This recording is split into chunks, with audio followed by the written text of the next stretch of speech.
Aujourd'hui, on va parler d'une critique qui m'est faite assez régulièrement, qui est que je développe souvent. Alors c'est vrai, de temps en temps, j'ai tendance à m'étaler sur les sujets, mais globalement, tu remarqueras que mes sujets font rarement plus de 10 à 14 minutes et dans une moyenne plutôt de 9 minutes.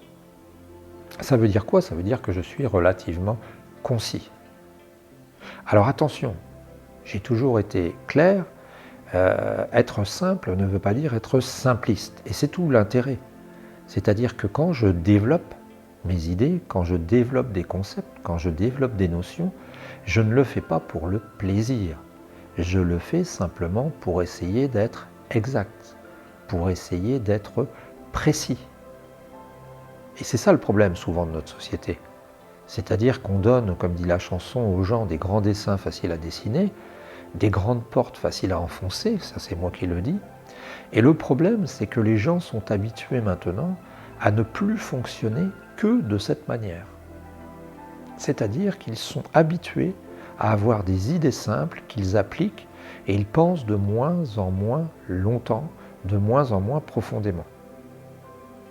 Je pense qu'il n'y a pas besoin de te faire un dessin pour que tu comprennes qu'à l'époque où il n'y avait pas de télé, à l'époque où il n'y avait qu'un poste de radio qu'on allumait de temps en temps, on était beaucoup plus concentré sur les choses et les images qu'on peut l'être actuellement, où on est sursaturé de sollicitations et où les téléphones portables qui nous appellent toutes les 30 secondes pour faire des notifications, et par vibrage ou par bruit ou par téléphone, par sonnerie, ne cessent de fragmenter notre attention. Alors moi, pourquoi est-ce que sur cette chaîne du bonheur, j'aborde des sujets, je tiens à les développer, comme par exemple jusqu'où faut-il croire, comme par exemple si on prend d'autres sujets plus compliqués, des sujets techniques, c'est tout simplement pour te permettre dans le cadre de cette recherche du mieux vivre, de pouvoir faire le point. Si je te parle par exemple de la manière de te chauffer, sujet que je connais très bien, je ne vais pas te faire le sujet en 3 minutes. Parce que pour commencer à comprendre comment on se chauffe, il faut commencer à comprendre qu'est-ce que c'est que le chauffage, à quoi il sert, comment il fonctionne, qu'est-ce que c'est que l'isolation, etc. Si je te parle de la médecine, je pourrais te dire ton médecin est un escroc, il se fait rembourser ses voyages en Tunisie, dans des clubs prestigieux, par les médicaments je ne sais quelle marque, ce serait facile. Je ne te dis pas ça. Je te dis, j'ai beaucoup de respect pour les médecins, pour le cursus qu'ils ont dû subir, mais aussi pour la manière dont ils fonctionnent. Maintenant, je trouve qu'il y a des aberrations dans la médecine. Donc si je développe, si je prends du temps, parce que j'ai été scandalisé de voir ça, qu'il faut parler sans même faire de blanc, sans même faire d'effet, parce que les gens viennent chercher un renseignement et puis ne font que ça, je trouve qu'on va être à côté du but de cette chaîne. Pour moi, le but de cette chaîne, c'est d'acquérir des conditions qui vont nous permettre d'être dans le bonheur, et c'est donc d'arriver à être informé, conscient, comme disait M. de Varjac.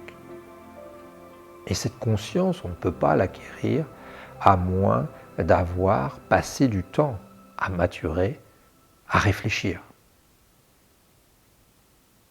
C'est un peu comme si tu me disais, je vais réduire toute la filière viticole, bien que le vin, attention, limite 2 verres par jour maximum, je vais réduire toute la filière viticole au Beaujolais nouveau. Ah non! Beaujolais nouveau, c'est un petit pinard qui fait plaisir aux gens à boire comme ça entre amis au café le soir quand il est sorti, mais le Beaujolais nouveau, c'est pas un grand cru.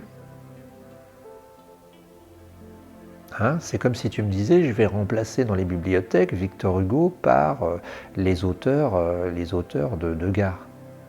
Alors, on n'est pas contre les auteurs de gare. On n'est pas contre, quand on a quelques temps à meubler, de s'acheter un petit roman vite fait, histoire de se détendre. Mais ça ne veut pas dire qu'on doit pour autant brader le reste.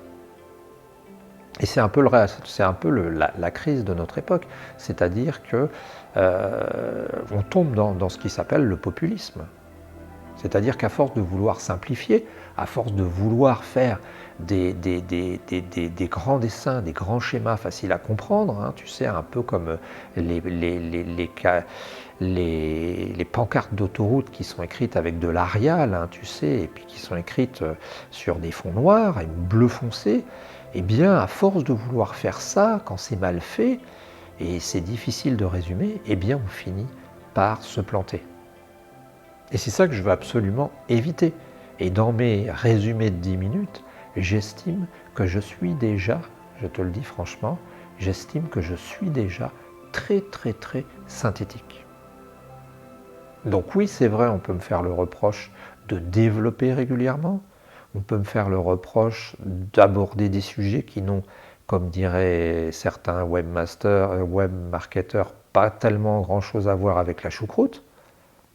Mais au fin fond de l'histoire, si je te prenais que comme une personne qui va appliquer des méthodes que je te donne, passivement, eh bien je pense que ce ne serait pas positif. Je pense que ce ne serait ni bon pour toi, ni bon pour moi.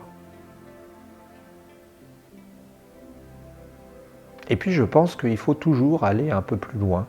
Il faut toujours chercher à franchir l'étape suivante, la marche suivante, hein, pour pouvoir essayer de progresser. Je l'ai expliqué avec un sujet sur les projets, la technique de l'escalier. Eh bien, tu sais, la vie, c'est un peu comme un escalier. Tu ne te rends pas compte, mais les marches sur lesquelles tu marches globalement, habituellement, ce sont des marches qui font toutes à peu près la même hauteur. Parce qu'on sait qu'un humain moyen peut monter sur une marche d'une certaine hauteur. Si, comme dans des parcs ou dans des endroits que tu as vus, tu as des marches qui font 3 cm parce qu'en fait c'est une longue rampe, tu t'aperçois que tu vas être sans arrêt à monter les marches, mais ça ne va pas te donner grand-chose. Ça, c'est quand c'est trop facile. Et puis, il y a quand les marches sont trop hautes. Ça t'est arrivé parfois en montagne, quand ils ont construit des belvédères, des accès, de peut-être avoir des marches très hautes, et c'est difficile, hein, c'est rigolo même, parce qu'on est obligé de forcer quand on passe d'une marche sur l'autre. Bah, c'est un peu ça la vie et la compréhension. Quand on a des marches qui sont trop hautes, on a du mal, et on perd du temps. Et quand on a des marches qui sont trop petites, on a du mal et on perd du temps aussi parce qu'il y en a trop. C'est pour ça que la notion de développement, de ce que je dis, c'est simplement essayer d'apporter des informations précises et circonstanciées quand on en a besoin. Voilà, j'espère que j'ai été compris parce que parfois certaines personnes me reprochent de développer trop, de passer du temps sur des sujets qui peuvent ne pas avoir à leur idée de l'intérêt. Mais même si certaines vidéos ne font que 5 vues dans l'année, eh bien je les laisserai tout simplement parce que je pense qu'elles ont un intérêt, que j'ai identifié cet intérêt. Je ne suis pas comme un Leclerc ou un centre culturel je ne sais où on ne retient les livres qu'au nombre de vues qu'ils font. Je laisse aussi certains éclairages qui permettent de donner une vue globale de l'édifice qu'est notre vie. J'espère que c'est bien compris et puis tu peux toujours réagir, donner ton avis. C'est toujours intéressant d'avoir de nouvelles manières de voir. Tu peux t'abonner, tu peux mettre un pouce et puis on se retrouve très bientôt sur le net. Ciao.